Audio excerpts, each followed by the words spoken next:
Hey there, Face the Nation podcast listeners. With less than a week until the November midterms, we wanted to discuss the cyber issues that election officials are facing across the country. Face the Nation moderator Margaret Brennan talked with Chris Krebs, who used to run the government agency that combats election misinformation and helps safeguard election infrastructure. We hope you enjoy this Face the Nation special. Hello, good afternoon, Twitter. This is Margaret Brennan, moderator of Face the Nation on our latest Twitter space. And today I'm excited. We're joined by a friend of Face the Nation, who is also the former director of the Cybersecurity and Infrastructure Security Agency, Chris Krebs. He's now a partner at the Krebs Stamos Group. And you all remember him as the top U.S. official charged with safeguarding the cybersecurity of the 2020 election. And he joins us today to discuss this year's midterm elections. Chris, good to talk to you. Hey, Margaret. Good afternoon. Glad to be here. We are just days away now. It's kind of surprising that it's come up on us this quickly. I feel like we've been talking about the possibility of these elections and the questions around security, and now we're really staring down the date on the calendar. And I know you're sensitive to this. I know everyone in your line of work is, but in my line of work, we really only talk more about risks than successes. We don't report on planes landing safely at the airport. We report on problems. So to be fair, and just to set a baseline here, can you tell us how secure you judge our elections to be before I get into the problems? So a couple points. I mean, first, you're right. It does come up pretty quickly on us. I remember 2020 thinking we had all the time in the world to prepare for the 2020 election. And then next thing I knew, there we were in November. And it feels kind of like the same sort of thing here with the midterms. And I have a sneaking suspicion that 2024 will jump right up on us, and maybe even races for 24 starting as soon as later next week. Agreed. But generally speaking, and this has been my sense for quite some time, and it was reflected in an alert sent out by the FBI and CISA a few weeks ago. But the general consensus for election systems and the fact they are managed by state and local governments, it's a decentralized approach. If you've seen one state election system, you've seen one state election system. I think Director Easterly said that on Face the Nation this past week or somewhere else. But given the distributed nature of election infrastructure and the extensive safeguards in place, and these are just layered defenses, there are security controls, there are resilience measures, and there are things like the increase of paper ballots associated with the voting process that gives you the ability to go count, recount, audit, so on and so forth. That gives everyone the confidence, gives me the confidence, gave me the confidence in 2020 to say our elections were secure. But once again, right now, everyone in the U.S. government, I think everyone in the cyber threat intelligence space believes that that the election is secure, that particularly attempts to manipulate the votes, a vote at scale, which means, actually change the outcome of an election, would be really difficult to conduct in an undetected manner. And so I personally believe that our elections are in fact secure as they were in 2020. My greater concern in the run up to 2020 is not so much the technical vulnerabilities of systems, but it's the kind of psychological vulnerability of the voting public and even non-voters, of course, but how certain angles and stories and mistakes and errors in the process that are not determinative or leading to actual risks to the conduct and outcome of an election are being in fact twisted as an information operation to lead you to believe and ultimately create chaos and undermine confidence in the process. And when you say something like that, you're thinking of it taking a long time to tally votes in certain precincts or states? Yeah. I mean, that's a great example of one that I've seen recently over the last couple of days. In fact, I've seen today American sitting elected officials amplifying a narrative that this is the first time all of a sudden that it takes time, days or weeks, to count an election, which in fact it is always taking a long time due to the way some systems are set up.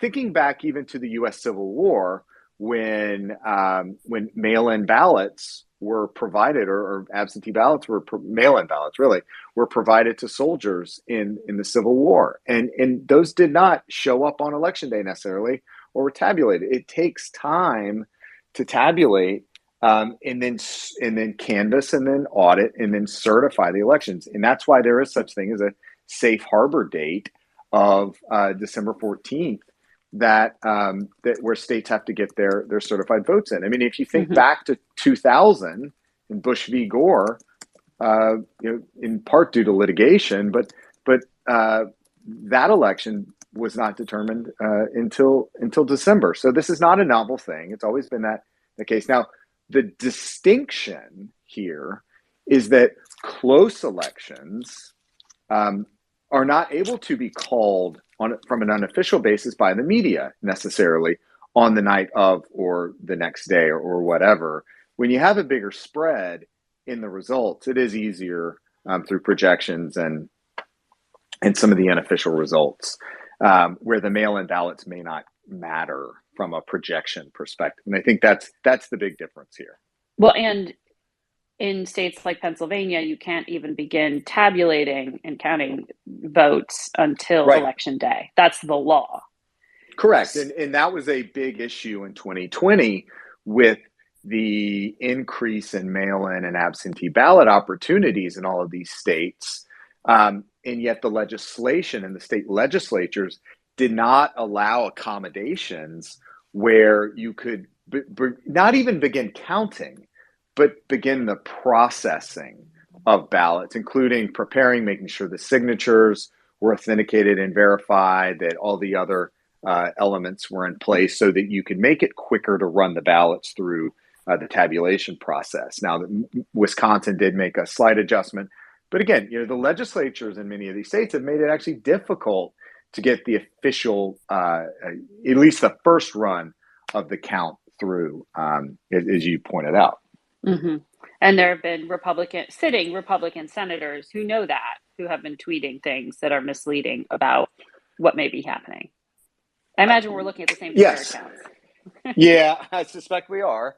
And I mean, part of this relates to kind of an influence and propaganda piece where there's an incentive structure in place, and there's been a shift in those incentive structures over the last several years where it actually benefits elected officials and influencers and elites to push some of these narratives because it resonates with their target audience, and because they've been conditioned to believe these sorts of things. And so once you get that alignment and resonance of messaging, you create this affinity and increased turnout.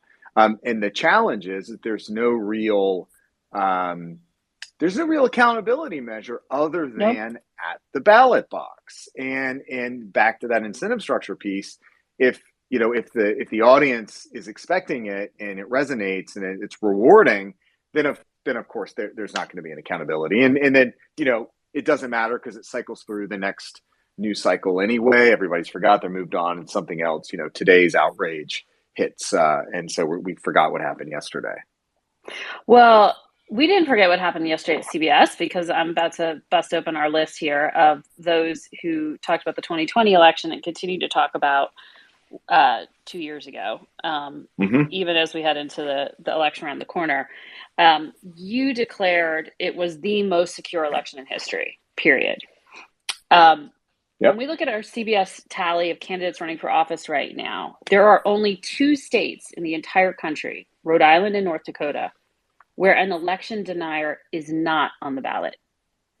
Out of nearly 600 Republicans running for office, and we're talking about all levels of office here, there are 308 candidates who've raised doubts about the integrity or validity of the election. It is not disqualifying, in fact, when we look at our polling, for someone judging who to vote for. And you're saying it's actually a feature, not a bug here. Correct. It's the incentive structures have shifted where it's a reward across the target audience, the base. It actually is an incentive. through the primary process, at a minimum, to not speak up about it. Certainly not to say it was a safe and secure, fair and free election. That would get you primaried, and that you would actually have an active antibody out there in the system working to drive you out of the system. So at a minimum, you don't say anything about it.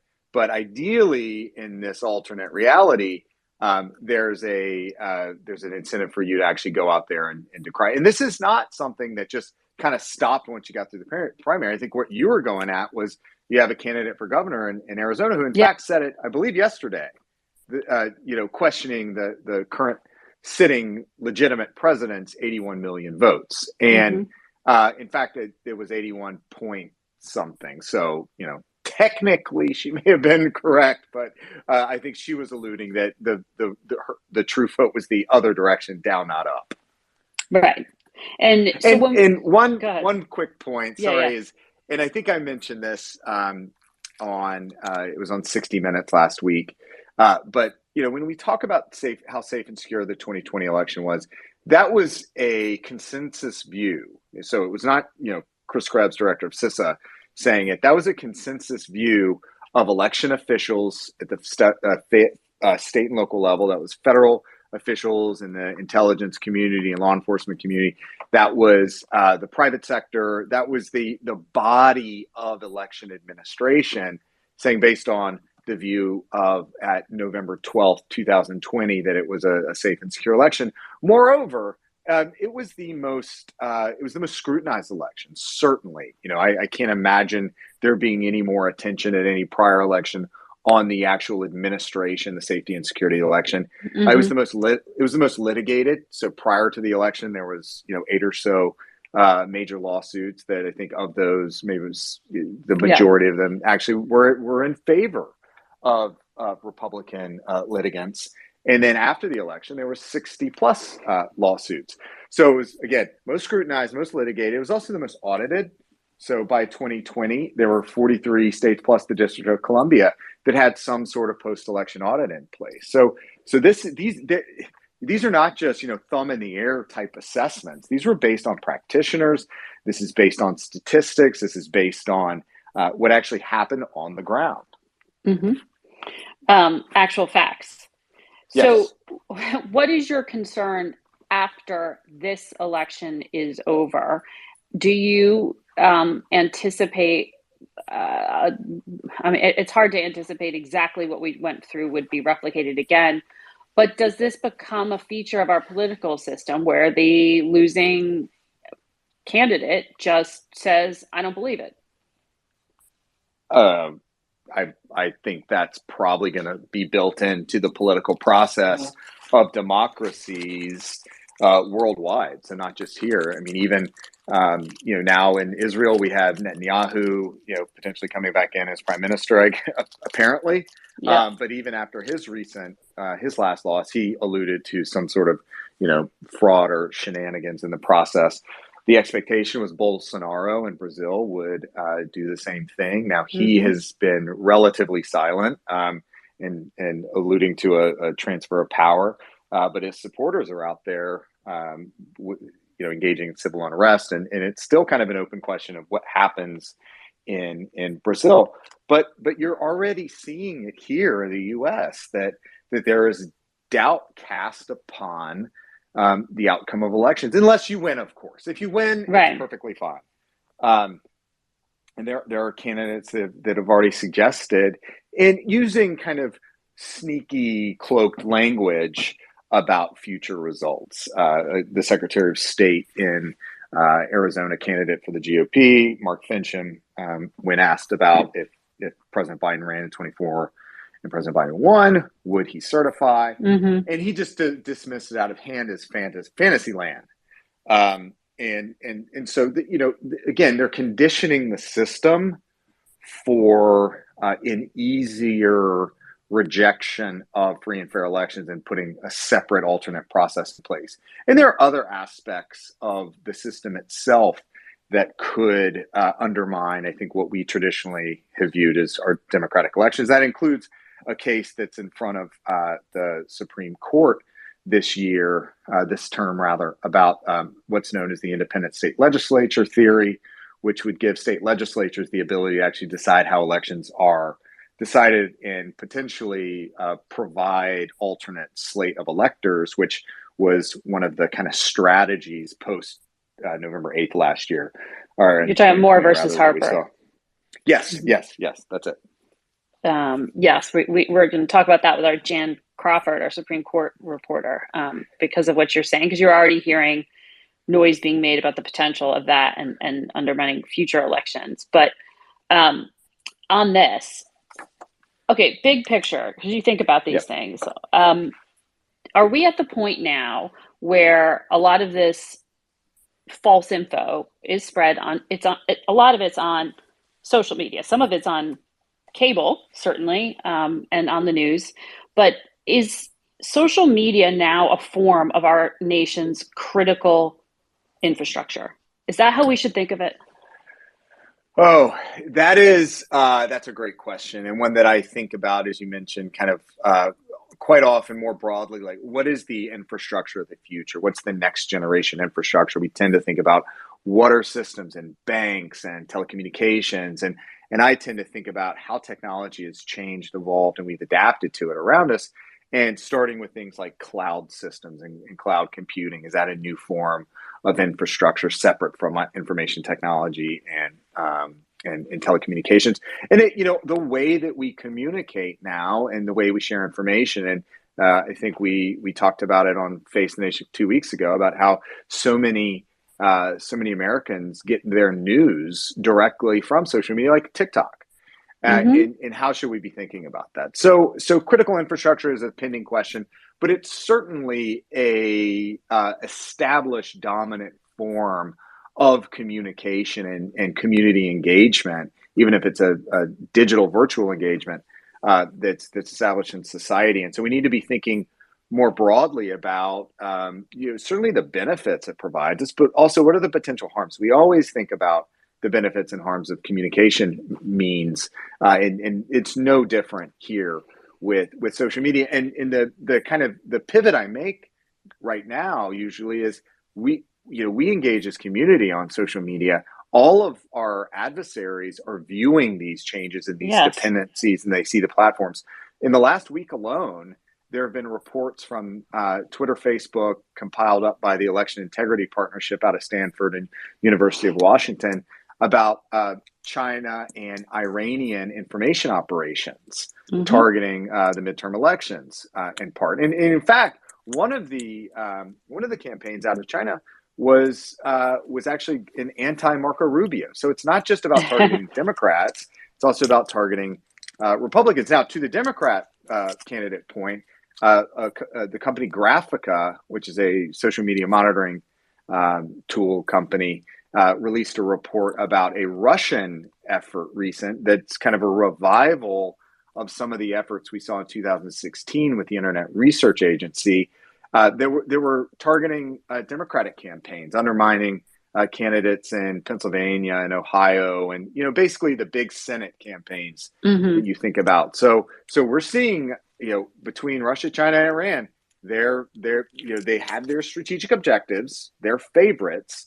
Sometimes that strategic objective is just chaos, but they pick sides historically, and they're leveraging their tools. Now, the one thing I think to make to emphasize is these tend to be very low level engagement. They're not particularly successful.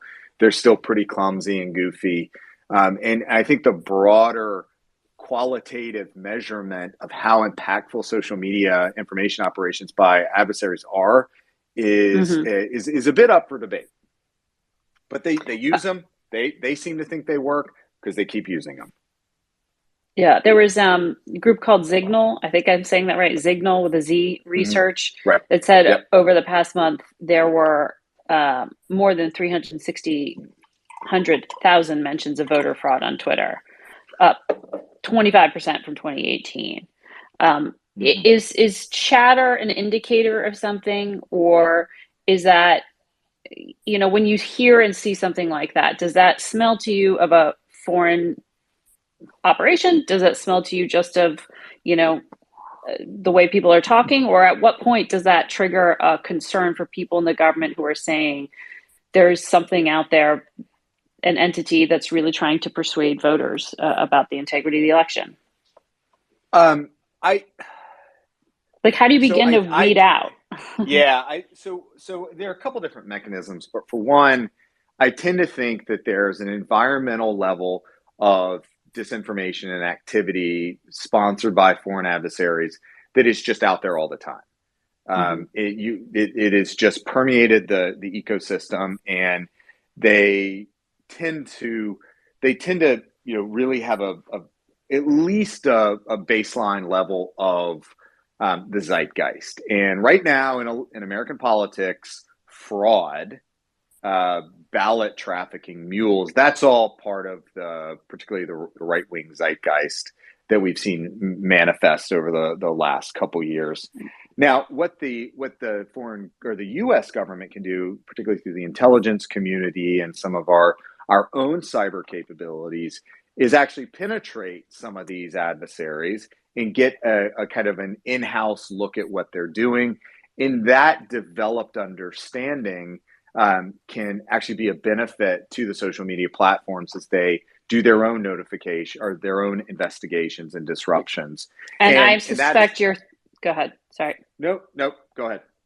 Are you thinking there of what happened in 2018 with those midterm races and what the U.S. government did to proactively try to shut down the Internet Research Agency, for example, out of Russia, which was spreading disinformation?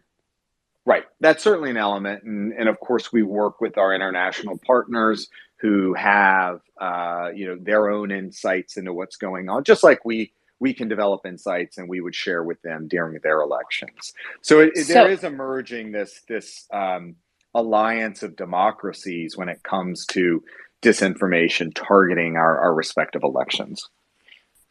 So are we thinking about it wrong then when we put the emphasis in our public conversation on who owns social media companies? Like, does it fall into the realm of just it's a defense strategy to take out these propaganda networks on the outside?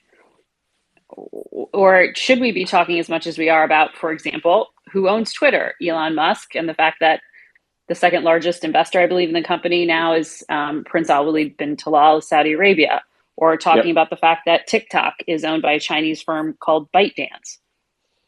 Like, how do we start talking about this? That's absolutely a huge element of this. And so what we have to think about more broadly is, what are the layer defenses or the various tools in the toolkit, so to speak, that we have to disrupt disinformation operations broadly? Because they're not just using social media platforms. They're able to get media or their own elements into traditional media. They're able to get it into network and cable news. They're able to use online journals and alternative sources. They use pink slime media networks, and they're kind of unholy alliances between political parties sometimes, or at least fringe elements of the party, and some of these actors. And so what we have to think about more broadly is how to educate, how to build awareness and engagement, and precondition people more to understand, you know what, I actually know how elections work.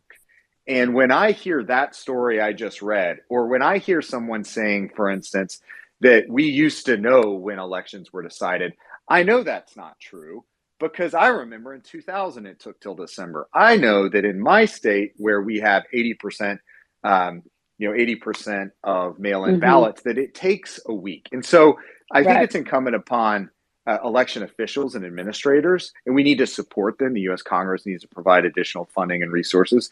They have to be out there with transparency on the process and the expectations. And Stephen Richer, the Maricopa County, Arizona recorder, is a tremendous example of excellence in election administrator transparency. So, particularly anybody in Maricopa County, Stephen is a great example and a leader. And the overall tip to everyone is, if you're looking for information on elections, if you have questions and you read something on social media, if you read something elsewhere, go to your local election official or your state election official. They're going to have the best information available to you. Now, to your other question about do we need to take a harder look at who owns these platforms? Absolutely. And I suspect what you'll see here in the U.S. is a Committee on Foreign Investment in the U.S. review of the Twitter acquisition, because you mentioned that second position by Saudi Arabia. There are others in that queue from the Gulf states that could lead to some sort of national security agreement restricting certain information availability. But I'd also look at, hey, the U.S. has a significant number of dependencies from a defense industrial base and other perspective on Elon Musk properties, including SpaceX and Starlink, and it kind of goes on. So I would not be surprised if there are some in the intelligence community that are concerned about the potential leverage the Chinese government has over Elon Musk, but just purely because of manufacturing of some Tesla parts, components, vehicles. Right, because the supply chain for electric vehicle batteries is dependent on rare earths and things that are primarily controlled by the government of China and other countries. That's it's amazing how everything connects, isn't it? On the question of foreign ownership, I saw that Axios story about CFIUS. That's a committee you just mentioned, saying that the head of it would favor a ban on TikTok. But it's ultimately going to be up to Congress. And I wonder if that becomes possible after these midterm races. And if we do see, as CBS is estimating, a Republican majority in the House, possibly in the Senate, is this where there should be public pressure and demand on lawmakers to take a good hard look at who owns social media? So on TikTok, I suspect there are other means using executive powers that could be used against TikTok, but ultimately, I don't anticipate a flat out ban or saying that it's outlawed here. I suspect again you'd have some sort of national security agreement review process that limits the access to information or the ability to shape algorithms. But I think it's increasingly becoming apparent that media investments, social media investments, foreign government interference and influence is a true national security concern and threat. And the good news, if there is one area of bipartisanship, particularly in the technology space that I see right now, it is on the influence of China. It's, you mentioned supply chains. You mentioned rare earth supply chains dependent upon China.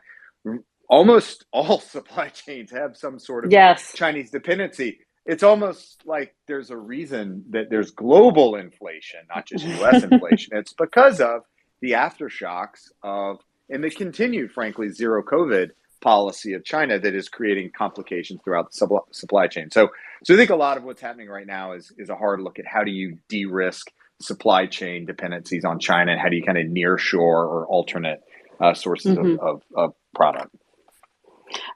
We had your successor as the head of CISA, Jen Easterly, on Face the Nation last Sunday. And she said there is not, at this point, any credible threat to election infrastructure.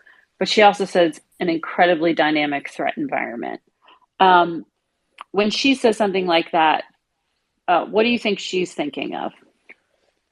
Well, just to contextualize the dynamic nature of the threat environment is that particularly in cyber, things can kind of turn on a dime. But there are a few things that I'm looking at. Maybe this will give a little bit of a sense. So in the pre-election, then the day of, and then post-election, I'll be looking at things like cyber attacks, and they can come without warning. And they may jump up on you before you really without you seeing them coming. The second is disinformation campaigns. We've already talked about Russia, the China, the Iranian. They're these threats and intimidation to workers, election workers, and voters. We've seen what's happened in Maricopa County with the Election Network USA, and there's actually an injunction against some of these folks that showed up to monitor ballot drop boxes and tactical gear. We talked about that 2 weeks ago. Yes. There's always mistakes and errors in the process. Just here in Virginia, Fairfax County, there were some mailers sent out from a contractor that were inaccurate, that had the wrong poll voting locations, and so those have been caught and corrected. But those always happen, and those sorts of claims are being used to being amplified to continue seeding doubt and undermine confidence. So people have been conditioned that elections are fraudulent. Oh, look, here's more proof by this insidious underground effort to overturn our elections. When it's just election mistakes that happened before the election, it was caught, it's been corrected, or is being in the process, and there will be an investigation to ensure it doesn't happen again. There are also external disruptions that happen during elections all the time. I mean, a great example is Hurricane Ian. So Southwest Florida, a number of counties that have been devastated. Governor DeSantis has authorized alternative voting practices. That's historically 2018 Hurricane Michael. It happened on the Panhandle, Mexico Beach, Florida. There are ways to change how you vote due to natural disasters. But on election day, there's what we call in the kind of the cyber and elections administration community, advanced persistent backhoes. And what that means is that a construction crew somewhere in the country on election day will rip up and cut a fiber line or a power line that will shut off power to an election precinct. And election administrators are used to this. They have alternate mechanisms in place. They have provisional ballots if there's some sort of power dependency. So again, election administrators are natural risk managers. They have to deal with all sorts of things, from hurricanes to earthquakes to tornadoes. And yes, now in their bag of tricks is also, defending against cyber attacks. So you're saying if you see a power outage, don't panic. Right. And that's right. I mean, don't panic is the best course or best course of action in virtually every scenario, right? I mean, so this is where I think if we took a little bit more time to process what's being served up to us and presented us, and if something really resonates with you or causes fear or some other sort of really strong emotional reaction, it's not a bad thing to just pause for a moment and say, wait a second, why am I reacting to this so strongly? Maybe I should, maybe I shouldn't, listen to this random string of numbers account on Twitter. And instead, let me go check with my election official. Let me go check their website, see what they have to say. And it's like, hey, you know what? Things are still going, or you can switch. But again, your best course of action is just to slow it down. Everybody have a little bit of patience, and we will get get information from an election official. And what are your biggest concerns after November the 8th, as these ballots are still being counted in some places? Like, do you encourage your former colleagues at your former agency to come out with a declarative statement like you did in 2020 that says this was absolutely secure, stamp of approval? It depends on what the kind of the level of chatter is and the broader information environment. My sense at the time in 2020 was due to the low quality of information was out there, because you have to keep, like I've talked about this before. Go back to the 2 weeks after the 2020 election. So right now, all the 2020 election, stolen election, rigged election stuff tends to be about domestic voter fraud. But back in the days immediately following the 2020 election, it was about CIA supercomputers. It was about thermostats. It was about algorithms. It was all this technical mumbo jumbo that 60 plus election official or election security experts and cybersecurity officials said was incoherent. And so it was our view, it was the community's view, that providing some sort of stabilizing guidance was useful at the time. So it depends on what happens after the election. I suspect, though, that state election officials will speak for themselves and talk about what they're seeing, talk about the process. But there will be, again, that ambient environmental level of disinformation around fraud. And I would particularly anticipate more claims, particularly in tight elections. And I think most of these kind of battleground state Senate elections are going to be pretty tight. And obviously there's a lot on the line there. And that's where I think you'll see a lot of claims around it's taking too long. It's because they need to figure out how many votes they need to inject into the system, or, figure out the mule count and all that. So false info. Yeah, I think it's going to be a lot of amplification and conjecture and just flat out nonsense that's meant to undermine process, but and kind of explain away wins or losses. Yeah. Well, Chris, we're going to talk again on Sunday. So thank you very much for joining me for this Twitter chat, Twitter Spaces. We're going to have you on Face the Nation on Sunday, 10:30 a.m. Eastern. And Chris Krebs will join us for more insight in election security and disinformation and what to look for and how to protect yourself. Until next time, thank you all for listening. Thanks, everyone.